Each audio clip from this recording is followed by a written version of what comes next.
Did you know? King Solomon of Israel was a man of unmatched wisdom, grandeur, and ultimately, profound tragedy. Today, we delve into the life of the most enigmatic figures in the Bible. Stay tuned as we explore the rise and fall of King Solomon, from his divine beginnings to his tragic end. King Solomon, who was called the King of Magic, was a fabulously wealthy and wise king of the United Kingdom of Israel who succeeded his father, King David.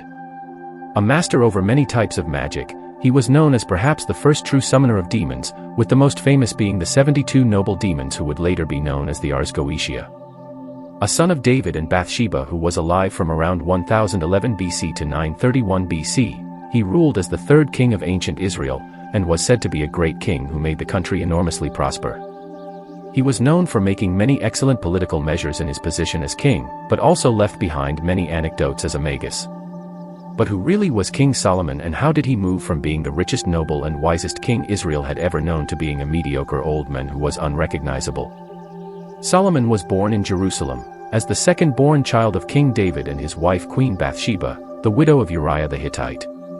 The first child, a son conceived adulterously during Uriah's lifetime, had died as a punishment on account of the death of Uriah by King David's order. Solomon had 3 brothers born to Bathsheba, Nathan, Shammua, and Shobab, besides 6 known older half-brothers born of as many stepmothers. During his birth, King Solomon served as a peace offering between God and King David, due to his adulterous relationship with Bathsheba. In an effort to hide this sin, for example, he sent the woman's husband to battle, hoping that he would be killed there. After he died, David was finally able to marry his wife. As punishment, the first child, who was conceived during the adulterous relationship, died. Solomon was born after David was forgiven. It is this reason why his name, which means peace, was chosen. Some ancient Jews writings cited that Nathan the prophet brought up Solomon as his father was busy governing the realm. This could also be attributed to the notion that the prophet held great influence over David because he knew of his adultery, which was considered a grievous offense under the Mosaic law. It was only during Solomon's half-brother Prince Absalom's rebellion that Solomon started spending more time at David's side. According to the first book of Kings, when King David was old, court factions were maneuvering for power. David's heir apparent, Prince Adonijah, acted to have himself declared king, but was outmaneuvered by Queen Bathsheba and the prophet Nathan, who convinced David to proclaim Solomon king according to his earlier promise, despite Solomon's being younger than his brothers.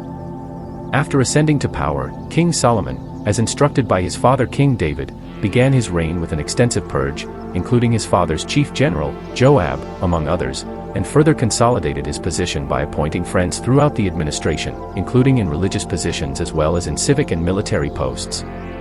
It is said that Solomon ascended to the throne when he was only about 15. Solomon greatly expanded his military strength, especially the cavalry and chariot arms. He founded numerous colonies, some of which doubled as trading posts and military outposts.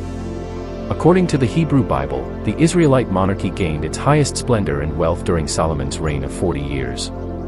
In a single year, Solomon collected tribute amounting to 666 talents, which is equivalent of 18,125 kilograms of gold. Solomon is described as surrounding himself with all the luxuries and the grandeur of an Eastern monarch, and his government prospered. He entered into an alliance with Hiram I, king of Tyre, who in many ways greatly assisted him in his numerous undertakings. Aside from wealth, King Solomon was also most famous for his wisdom. He sacrificed to God, and God later appeared to him in a dream asking what Solomon wanted from God. Solomon asked for wisdom. Pleased, God personally answered Solomon's prayer, promising him great wisdom because he did not ask for self-serving rewards like long life or the death of his enemies. Perhaps the best-known story of his wisdom is the judgment of Solomon. 2 women each lay claim to being the mother of the same child. Solomon easily resolved the dispute by commanding the child to be cut in half and shared between the 2. One woman promptly renounced her claim, proving that she would rather give the child up than see it killed. Solomon declared the woman who showed compassion to be the true mother, entitled to the whole child. Solomon is traditionally considered the author of several biblical books, including not only the collections of Proverbs, but also of Ecclesiastes and the Song of Solomon and the later apocryphal book The Wisdom of Solomon. Solomon's wisdom wasn't confined to matters of state alone. He undertook the monumental task of building the temple in Jerusalem, a dwelling place for the Ark of the Covenant. 1 Kings 6 verse 14 tells us, "So Solomon built the temple and completed it." The temple stood as a symbol of God's presence among his people. After the completion of the temple, Solomon is described in the biblical narrative as erecting many other buildings of importance in Jerusalem. For 13 years, he was engaged in the building of a royal palace on Ophel. There was also his own residence and a residence for his wife, Pharaoh's daughter. This complex included buildings referred to as the House of the Forest of the Lebanon, the Hall or Porch of Pillars, the Hall of the Throne or the Hall of Justice. Solomon is also described as rebuilding cities elsewhere in Israel, creating the port of Ezion-Geber, and constructing Palmyra in the wilderness as a commercial depot and military outpost. According to the Hebrew Bible, Solomon's temple, also known as the First Temple, was the Holy Temple in ancient Jerusalem before its destruction by King Nebuchadnezzar II after the siege of Jerusalem of 587 BC and its subsequent replacement with the Second Temple in 516 BC. King Solomon was obsessed with women and fell in love with many.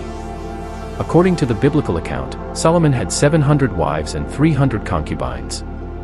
The wives were described as foreign princesses, including Pharaoh's daughter and women of Moab, Ammon, Edom, Sidon, and of the Hittites. His marriage to Pharaoh's daughter appears to have cemented a political alliance with Egypt, whereas he clung to his other wives and concubines for love. The only wife mentioned by name is Naamah the Ammonite, mother of Solomon's successor, Rehoboam. The biblical narrative notes with disapproval that Solomon permitted his foreign wives to import their national deities, building temples to Ashtoreth and Milcom.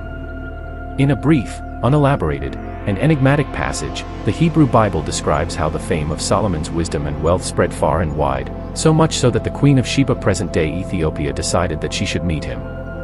The queen is described as visiting with a number of gifts including gold, spices, and precious stones. When Solomon gave her all her desire, whatsoever she asked, she left satisfied. Whether the passage is simply to provide a brief token, foreign witness of Solomon's wealth and wisdom, or whether there is meant to be something more significant to the queen's visit is unknown. Nevertheless, the visit of the Queen of Sheba has become the subject of numerous stories and tales. However, Solomon's story takes a dark turn. Despite his wisdom, Solomon's heart turned away from God. 1 Kings 11 verses 4 to 6 reveals, as Solomon grew old, his wives turned his heart after other gods, and his heart was not fully devoted to the Lord his God.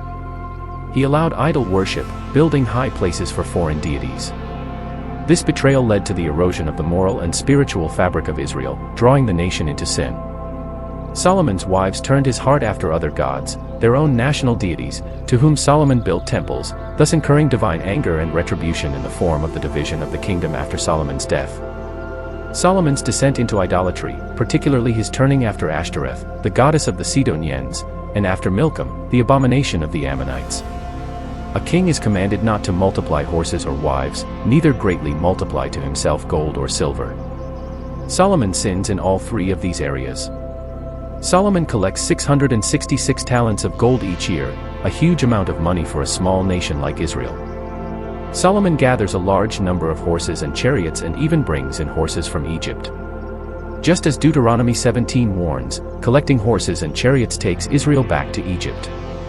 Finally, Solomon marries foreign women, and these women turn Solomon to other gods. Near the end of his life, Solomon was forced to contend with several enemies, including Hadad of Edom, Rezin of Zobah, and one of his officials named Jeroboam, who was from the tribe of Ephraim.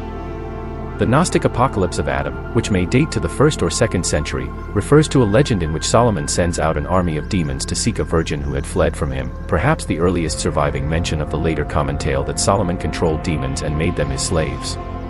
King Solomon sinned by acquiring many foreign wives and horses because he thought he knew the reason for the biblical prohibition and thought it did not apply to him. When King Solomon married the daughter of the Egyptian pharaoh, a sandbank formed which eventually formed the great nation of Rome, the nation that destroyed the Second Temple, Herod's temple. Solomon gradually lost more and more prestige until he became like a commoner.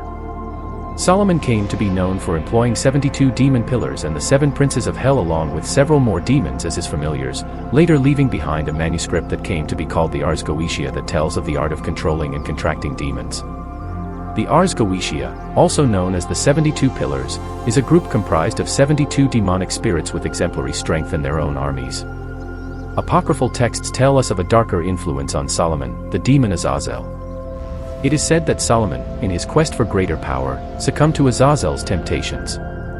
This demonic influence further drove him away from God, leading to his spiritual downfall. The Spirit of God departed from Solomon, leaving him a shell of the wise king he once was. His reign, once marked by divine favor, ended in disarray and despair.